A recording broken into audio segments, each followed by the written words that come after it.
Who are the Ad Watchers? We are attorneys at the National Advertising Division of BBB National Programs, a team with over 50 years of experience investigating and resolving disputes over the accuracy of national advertising campaigns. We don't just take ads at face value. We put them to the test. Why? Because advertising law can be simple, but it's the execution that's hard.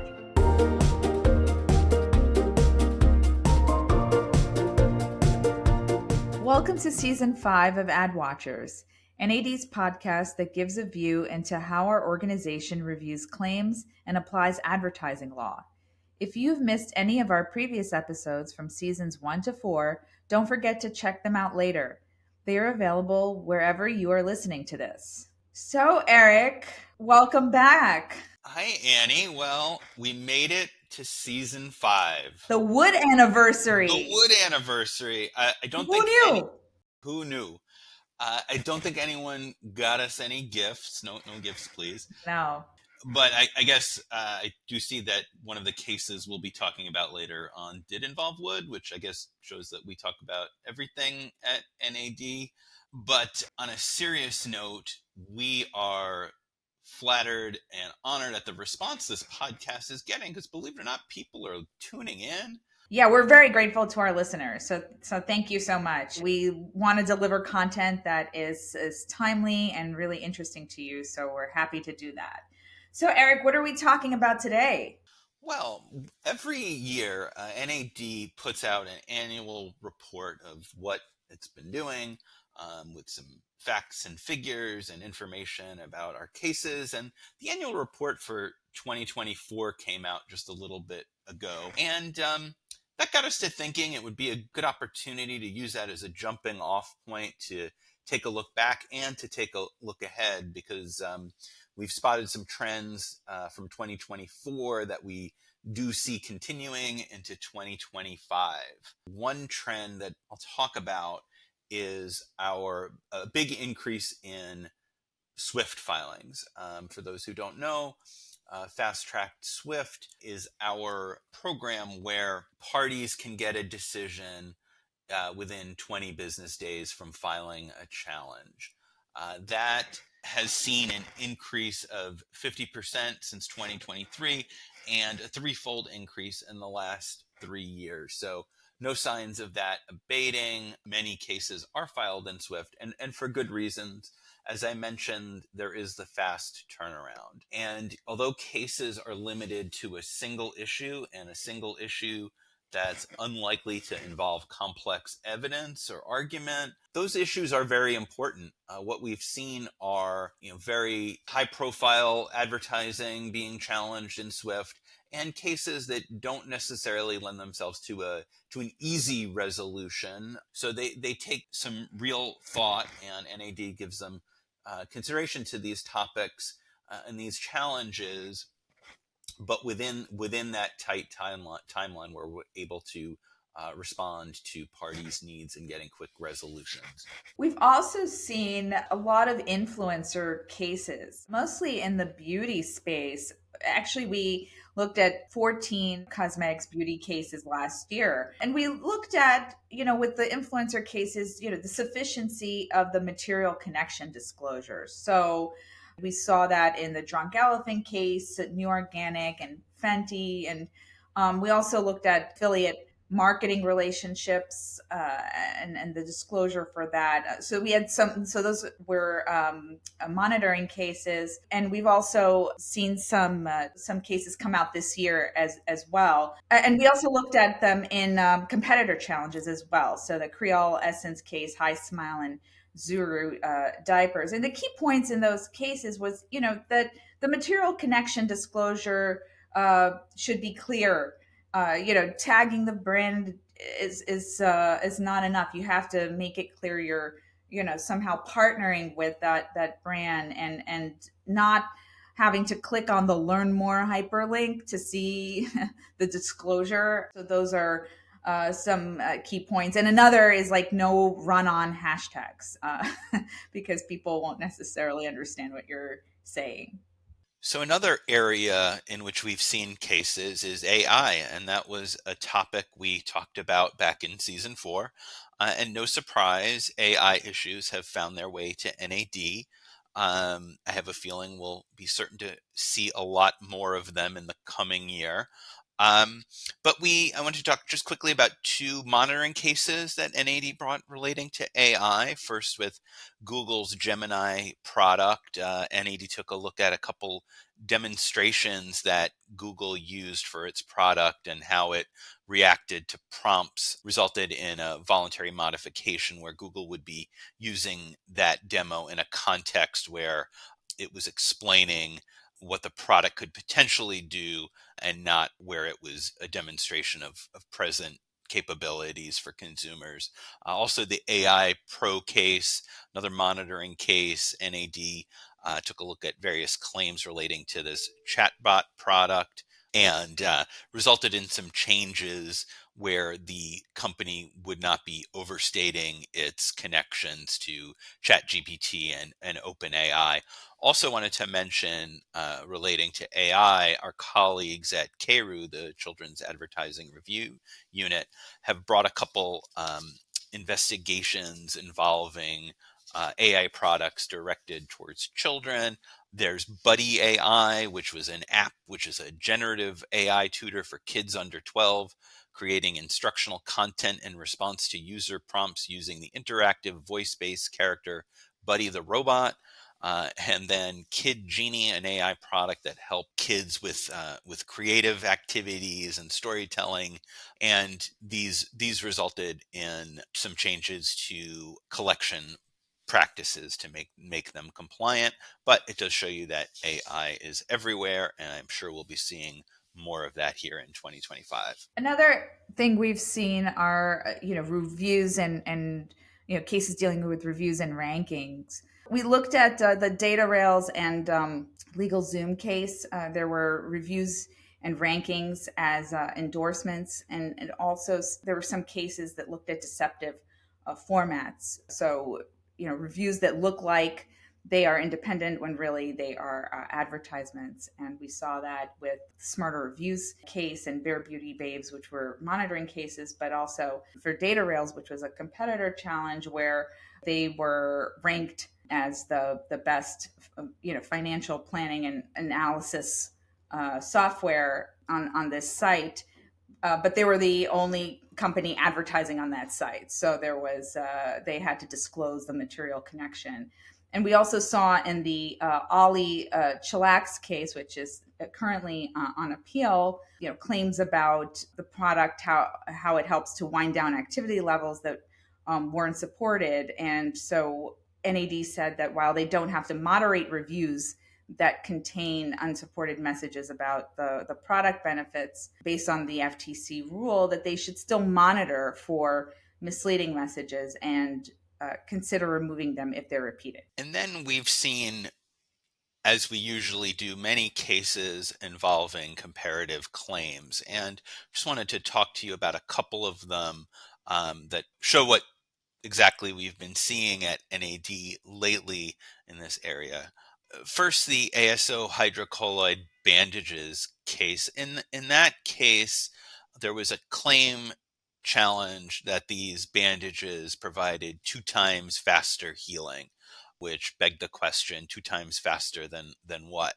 There was a small disclosure in that case that this referred to healing scrapes, lacerations, and cuts faster than dry bandages.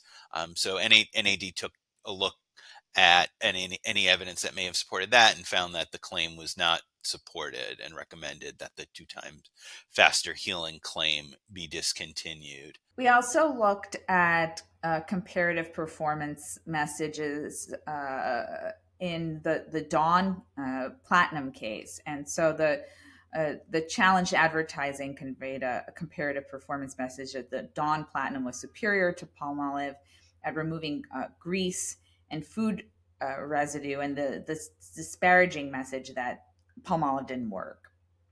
And so in that case, there was monadic testing that didn't support some of the comparative performance claims, but As to the comparative invisible grease claim, where they showed it in conjunction with a blue light dramatization that showed the grease that stays on the plates after washing, we found that those actually were supported by consumer relevant tests on many different soils and substrates. Then we had a few cases involving the operators of Realtor.com and Homes.com, very important to the real estate business and where people go to for listings. This is an example of a industry category where we're starting to see more of, which we may not have seen previously at NAD, and shows that how different industries are using our forum.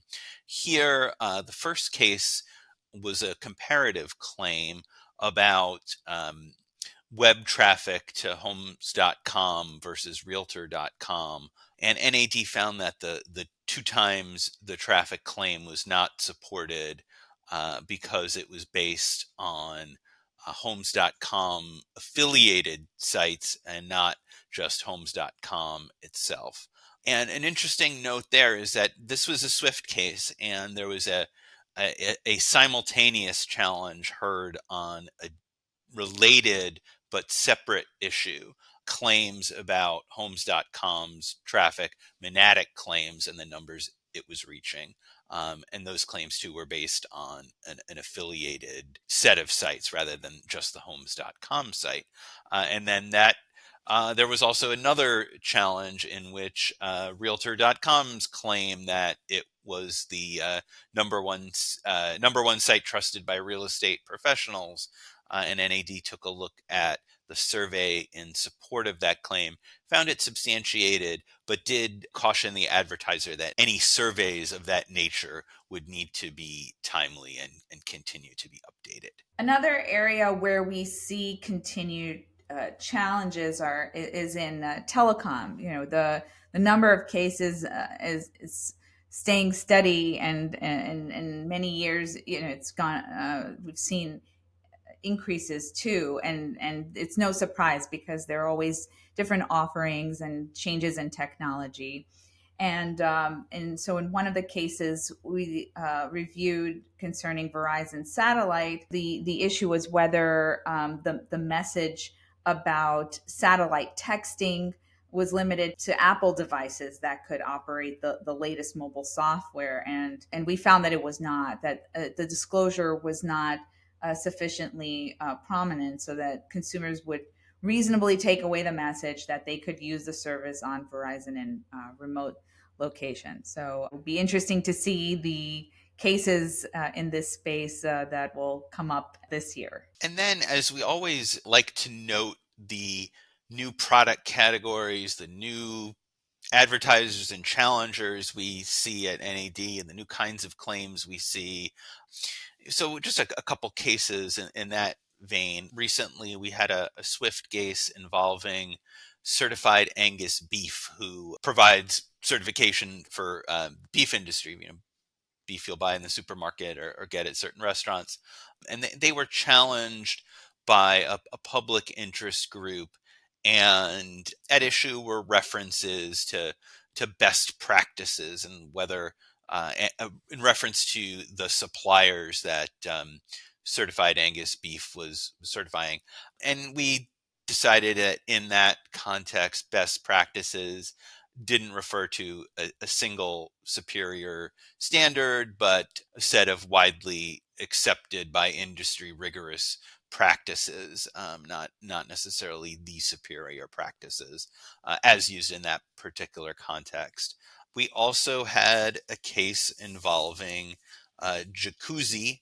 Jacuzzi, also a brand name, and they challenged Bullfrog Spas. So we had a challenge involving hot tubs. And NAD recommended that Bullfrog discontinue certain claims promoting the personalization, power, energy efficiency, and durability of its Bullfrog spas as compared to conventional hot tubs. And one of the issues there was the durability of these newer tubs versus traditional metal and wood tubs. And NAD found that the claims, as they were stated in this challenge, were not supported. We also had a case involving a new product category, detergent sheets. I always want to say dryer sheets, but these are detergent sheets. So you use them to wash your clothes, and they are often marketed as an environmentally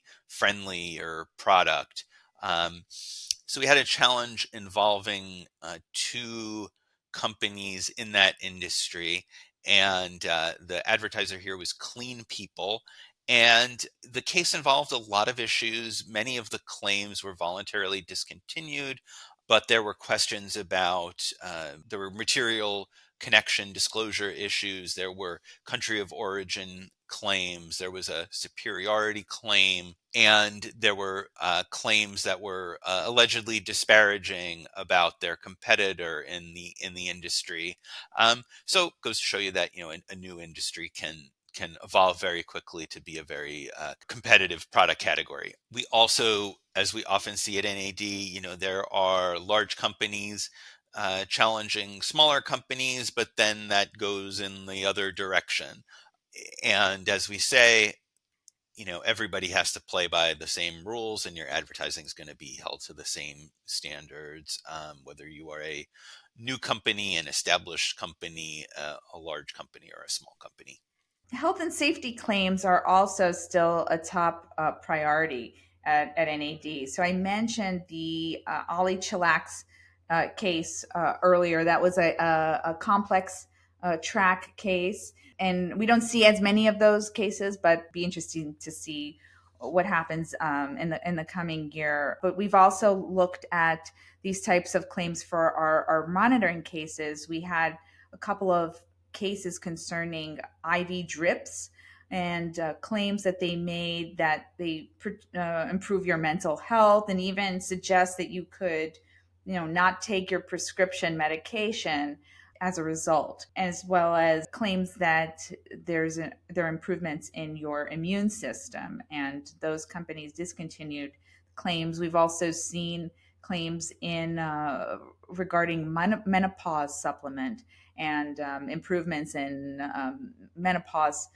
symptoms, and that's a burgeoning category. It's getting a lot of traction in terms of products and services that can alleviate those symptoms. And we've also seen challenges, for example, the challenge by MacuHealth against Vision Elements for the eye care supplement, making various health claims. And the bottom line is that the rules are the same when you're making health claims, any clinically proven claims. These claims are held to a higher standard of proof, competent and reliable scientific evidence, and the claims have to match the support. And if your evidence only supports, if you only have ingredient testing, well, you can't make product performance claims. They have to be limited to the specific ingredient, provided that that testing is reliable.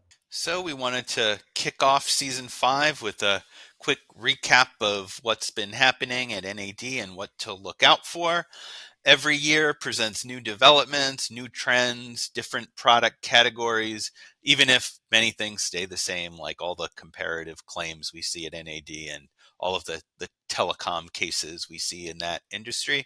But it's important to look out, and you never know what might be the subject of an NAD challenge, so best to prepare yourself. Another thing that's coming up is our NAD conference, which will take place in Washington, D.C. this year at the Conrad Hotel.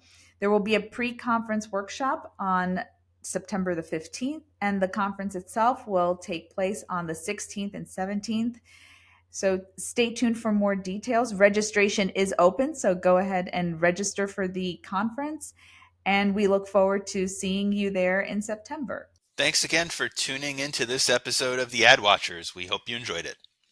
Join us next month for another episode of The Ad Watchers. As always, you can head over to our website, bbbprograms.org, to learn more about what we do at the National Advertising Division or any of our other self-regulatory programs. That's all for this episode. See you next time. Thanks again for tuning into Ad Watchers. Be sure to check out our previous episodes at accountabilitystudio.org, Apple Podcasts, or wherever you listen to your favorite podcasts. And don't forget to subscribe to get notified about our next episode.